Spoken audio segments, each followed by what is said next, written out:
Hi guys, this is the Unlimited C Sharp course and this is the part 8.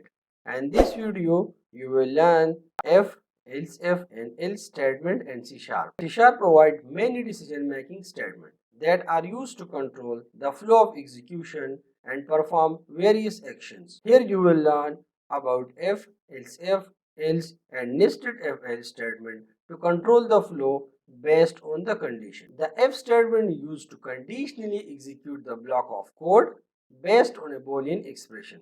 It's allow you to specify the different paths of execution depending on whether the condition is evaluated to true or false. So the basic syntax of if statements is first the if, then the parenthesis, inside and this parenthesis the condition, which is the Boolean expression, and this Boolean expression return the true or false. If it's returned the true means the result is true, the condition will be true, and then the below this body will be executed. So this braces start the body and end braces is end the body of this if statement. Else statement, you can also include an else block to specify a different block of code to be executed when the condition is false. It means if the x is greater than 5 means here is the x value is 3.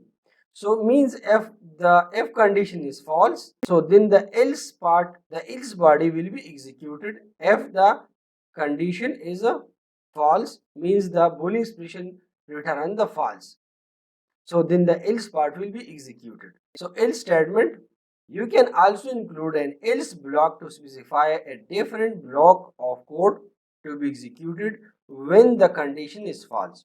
It means if the condition is return false, then the else body will be executed. So now here is x value is 3 and inside an if conditions, if the x value is greater than 5, then the body will be executed. So here the x value is 3, so it means x is less than 5, so the if body is not executed. So and this condition, if the condition is false, then the else part will be executed. Else if statement, you can also use else if statements to check the multiple condition in a sequence. So an example, int x is equal to 10.